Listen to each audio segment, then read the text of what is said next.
Hello and welcome to another episode of Journal of the Body. My name is Abby Fernandini and I am excited to be with you here today. Now, I am going over a topic that is slightly controversial, but I wouldn't be doing my job if I didn't broach the subject. And it was like, okay, let's put it this way. If you had told me 10 months to a year ago that I'd be having this conversation now, I would have been like, huh, okay. And that is circumcision and the industry of harvesting stem cells. So I want to put this in perspective and kind of back up, you know, 6, 7 months ago when I had just had Luca. So I was not expecting to have a boy, right?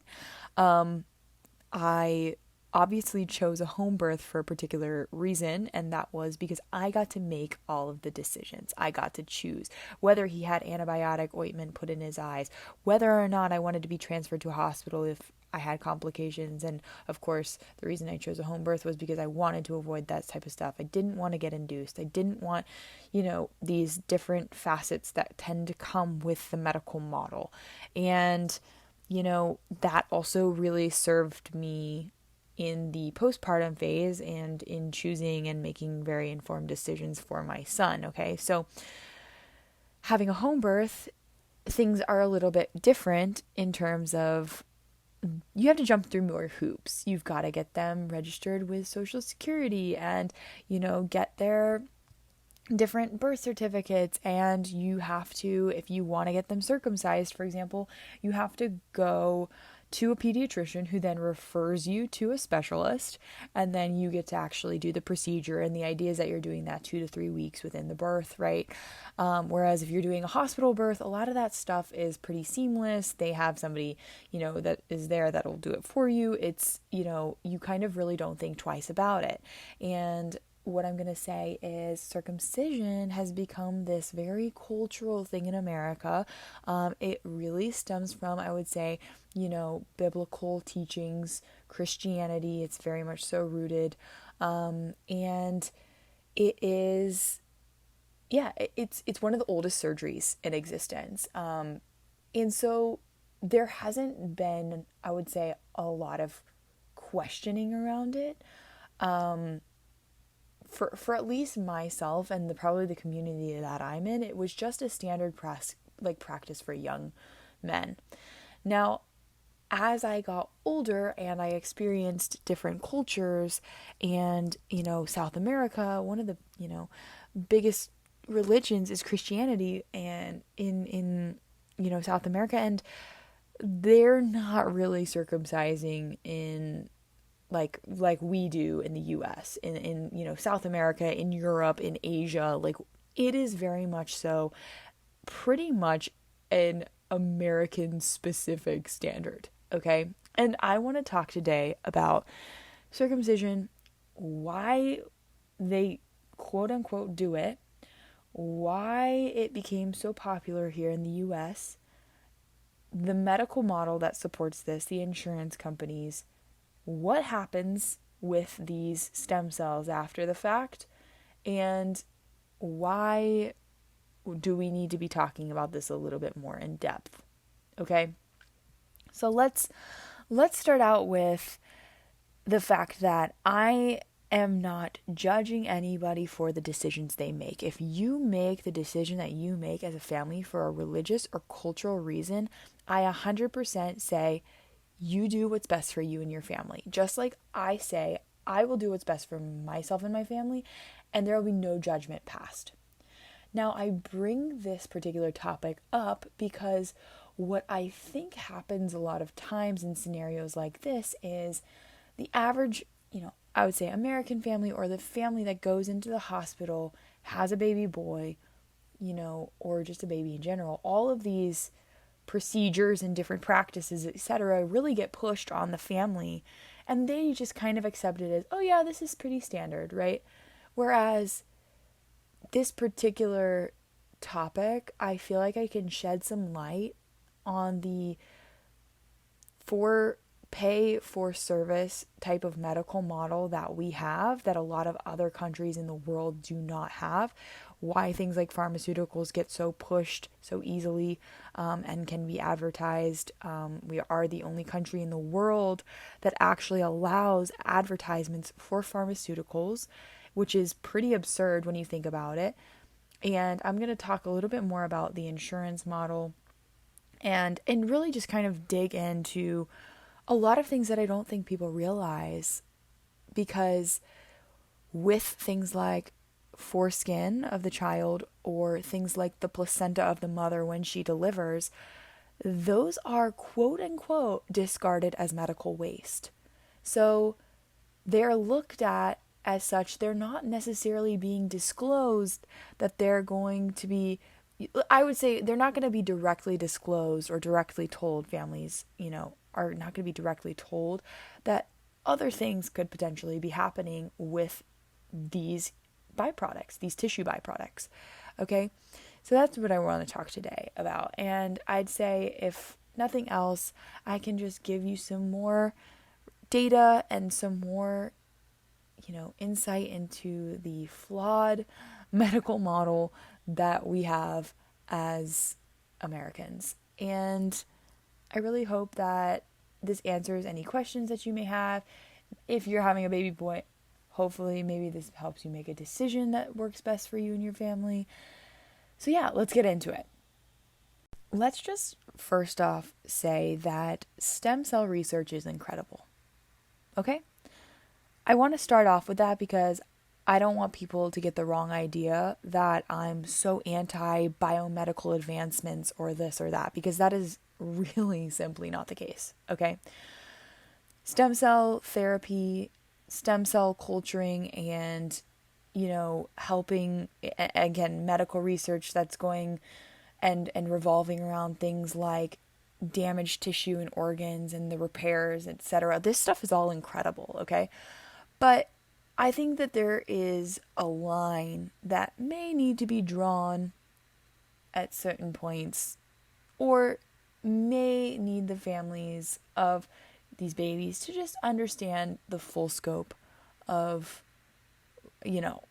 what this industry truly is, right? So the reason why foreskin is pretty, I would say, top of interest in general for things like biomedical industries, etc., is because fibroblasts, there are a variety of these very helpful cells in the body, are the most abundant. They can be extracted fairly easily, and they are usually, a lot of times, used. The growth factors are used, and they can help support tissue repair, even things like skin grafting, etc., and can help really, really regenerate different parts of the body. Okay? What's so amazing about fibroblasts is that they have this ability to proliferate, and I hope that's the right word, exceptionally rapidly, okay? They could be multiplied, from just a small culture. Fibroblasts could be multiplied to cover an entire football field, multiple football fields, because of the way that they regenerate and the way that they proliferate. So they're amazing. They are truly incredible and a wonderful and beautifully designed work of art by God. Okay. And so I just want to start out with saying that is, the appeal, in terms of the biomedical industry, etc. The thing that can get a little bit hazy is the fact that the beauty, the cosmetics industry, and the biotech industry has really taken this to a whole nother level, okay? And so there's two sides to the coin, right? There is the hospital that is actually profiting pretty heavily on these stem cell cultures, and then there is the biotech and cosmetic industries that are also profiting on this. And so you think about the families that are choosing this standard practice for their child, thinking that, it's just medical waste, and then not realizing that these companies are making tens of thousands of dollars in terms, in terms of the hospitals themselves, millions and millions of dollars a year on the back end. So I would say that it's not transparent. It's not, forthcoming, informed consent. And maybe it's hidden in the paperwork in the hospital, this is being donated for research type of thing. But again, I would say the majority of families do not realize that this is actually happening. So I'm going to kind of tell you the reason why I went down this rabbit trail to begin with. So like I said before at the beginning, the reason why I chose home birth is because I get to make a lot of decisions. I get to make all the decisions for myself and my baby with my husband. And that is so empowering for me. So when I had a boy as a surprise at my birth, when I was fully expecting a girl, there was a few things that I had not really thought about fully. And one of those things was circumcision. So you have to do it. You have to decide if you're going to do it within 2 to 3 weeks of the baby being born. I mean, ideally, like I said, you get referred out to a specialist. It's a couple extra steps to go through, hoops to jump through. So, I didn't know much of it. And I was like, oh, well, it's pretty standard. And so my midwife, the wonderful, wonderful woman that she is, asked me, she said, so what are your plans for your son? Are you going to circumcise him? And I was like, well, I don't know. I know it's pretty normal. It's pretty standard. It's in the Bible and stuff. I guess I'll just do it. Do I need to I think I might do it. Do I need to go and get referred? I guess I'll talk to my, the pediatrician that I went to see. She's like, okay, yeah, just, you decide. And I said, well, what would you do? She goes, I can't tell you what I would do, but just go and do your own research. And I'm like, now I'm thinking in my head, I'm like, this woman is amazing because so many different parts of my birth and, procedures that I know, I get to choose everything. And so this was just one more thing that she was handing me on a golden platter and going and saying, hey, go and do your own research. So me being the person that I am, of course, I went and I did my own research. And a few days later, I came back to her and I said, hey, I Rodrigo and I talked about it. We did some research and we decided that we don't want to move forward and get him circumcised. And she said, okay, all right, that's your decision. And, she was kind of smiling and I knew then that she, I had stumbled upon the information that she knew about. And she, again, it was kind of this unspoken thing. So circumcision in America is exceptionally popular. Other parts of the world do not have circumcision at anywhere near the rate that we do. And let's be clear, they don't have most interventions at nearly the rate that we do in America because we are a very, very particular fee-for-service medical system. Whereas you're looking at other countries, they have more globalized healthcare. It's a little bit more I would say not the private medical models that we have in the US that can literally bankrupt a family like that, right? And here's the reality. Doctors and hospitals get paid to perform particular interventions and procedures. So, for example, if you're going in and you get induced to go into labor, if you get a C-section, the hospital makes money every time they perform that procedure. A good amount of money, more so than a vaginal birth. Same thing with your son. If they perform a circumcision, they get paid somewhere up to $2,000 I've read out of the health insurance payment, okay? So medical associations love to lobby and defend insurance reimbursements vigorously because if insurance stopped covering this, circumcision would not be what it is in America today, okay? So just understand that a lot of this influence comes from insurance companies and it comes from their relationship with the medical, the hospital, etc. So the other part of this is that these associations have essentially designed really poor, I would say, scientific studies that, show the benefits of circumcision. And there's some flaws in some of these studies, and it's, not necessarily the entire picture, and some of the, places in the world where, children are the healthiest and stuff, there's, circumcision does not exist anywhere near these places like Sweden, Finland, Denmark, Japan, Spain, Norway. It's basically unheard of, and they probably look at us like we're crazy. So let's just talk about the fact that about over 55% of America, from the last study that I saw, was circumcised. Now that is probably declining, because if you think about our cultural influences and immigration and all of this stuff, we're probably starting to see, I know for a fact, seeing a decline. Now, how great is that decline? Not sure, but it's just interesting because this means that other parts of the world are starting to now influence the US. But I think, there's still a lot of work to do, because again, it is an industry, right? At the end of the day. But what I think is so funny is that these studies that claim that circumcised boys are less likely to get UTIs and cancer, etc., in the US, that's the kind of the narrative. But then if you look at over 20 other medical associations in other countries, they take stances against circumcision, stating, let me quote here, "Circumcision fails to meet the commonly accepted criteria for the justification of preventative medical procedures in children. Circumcision of underage boys has no compelling health benefits." That is what 20 other countries have come to the conclusion and agreed on. And if you know me, I am all for avoiding unnecessary interventions and potentially traumatizing medical procedures. That is my entire motive in life at this point. So in 2016, Denmark, the institute there found that circumcised babies had a 26% rate of damage to the urethra.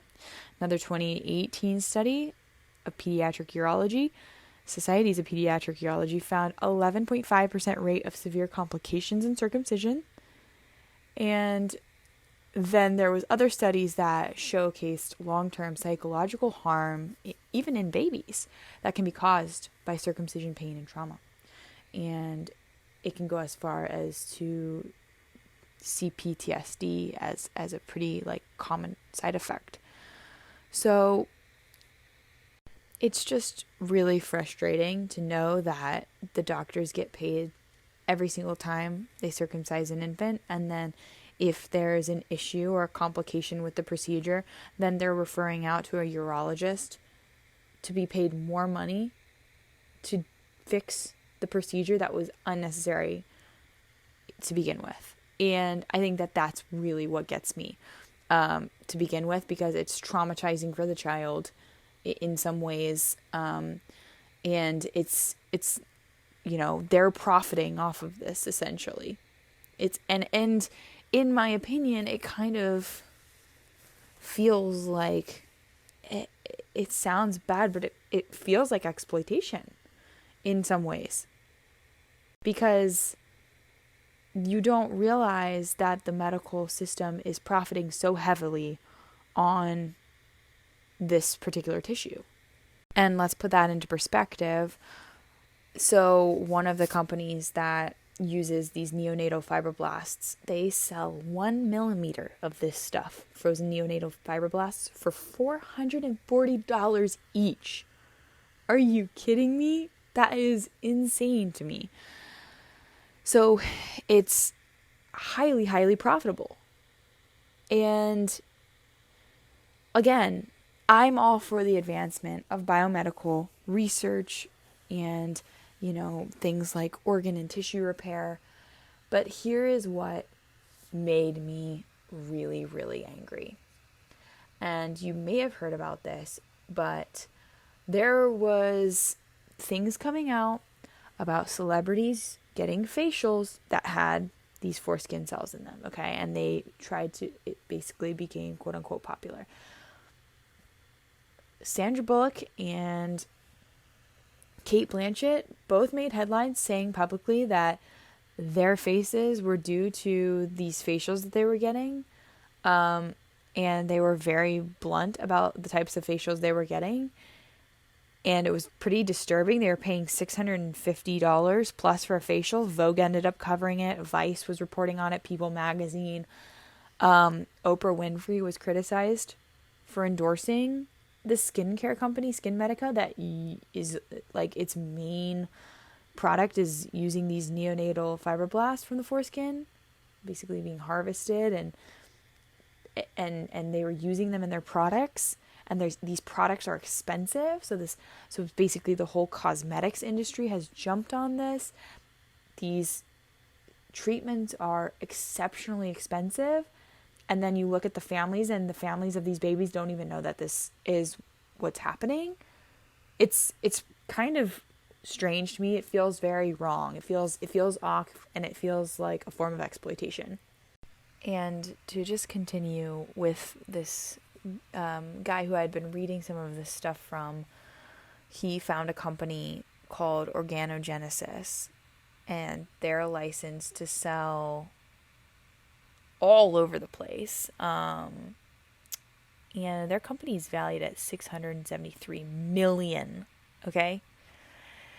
And this guy basically went through all of these pages of documents, went through the money trail, all of this stuff on behalf of Organogenesis, trying to understand how they're operating, how they're supplying and getting this tissue.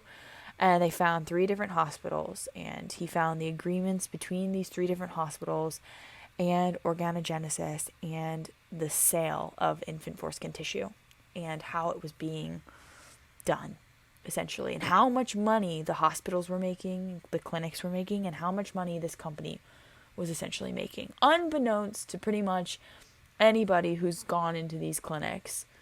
There's this vague, I'd say cover of for research, right? It's I think a lot of times we get really caught up in the medical industry. They can kind of really write a lot of things off and be like, it's for research, when it's like, is it for profit? It feels like it might be for profit. And of course the anti-aging industry is a massive industry. And ultimately there's a huge difference between harvesting this tissue for research to help and for commercial use, for massive profit. And I felt like I really needed to add my own research and opinions in this particular space on this topic, because I don't think enough of this is being shared, and it's not at the surface level. Most people do not realize that. I think that a lot of times it can be, oh, well, this tissue is also good. It's being used for good causes. It's helping burn victims. I think it's a lot of times that's kind of the narrative, and there's a lot more going on to this. And so, one of the things that I saw is like, there's a global initiative for fighting human organ trafficking. Organ trafficking is a big thing, and unfortunately, it feels like the hospital system is very much so, kind of involved in this very, strange endeavor. And first cases are where traffickers are forced to deceive victims into giving up an organ. Second are cases where victims are formally or informally agree to sell an organ and are cheated on being paid less than the promised price or not being paid at all. And third, vulnerable persons are treated for an ailment which may or may not exist, and thereupon organs are removed without the victim's knowledge. And so the skin is a type of organ. It is a tissue. And I think that this third reason that would be considered, very strange is that this person, this family is agreeing to a procedure which, for something that is not even causing the child a problem, and then this organ, this tissue, is being removed without the baby's knowledge, but it's being removed and then it's being used to make a massive profit. And it feels to me like a form of exploitation. without the family having all of the facts. So I just want to leave you with that today, because I know it's a heavy topic. I know it's a rich, a religious and a cultural standard of practice. And it's a kind of like a nuanced topic. And it's one that doesn't really get talked about too much. I've focused a lot about birth and a lot of the unnecessary interventions involved in birth. And this is one of those that, happens after birth that I think we really need to take a closer look and, take a critical eye to what is going on and be vigilant and understand that, the U.S.'s medical model is very, very flawed, wrong, for money, not necessarily out for the best interests of the patients and their families. So I'm going to leave you with that today. I know this was like a little deep, a little bit heavier, but it's full of information that I think is important to know, especially if you have a family, if you're going to have a baby boy, these are all things to, think about and consider. And yeah, let me know your thoughts. This is always an open discussion. My views and opinions are never solidified. I always say I don't know everything. I'm never going to be I'm never going to be that person that's like, here is for a fact, this is how it is. I'm always thinking and really, really receptive to counter arguments. And if you've got evidence and proof of X, Y, or Z, I'd love to hear it, bring it to the table. So thanks for listening again. I hope you enjoy. See you next week.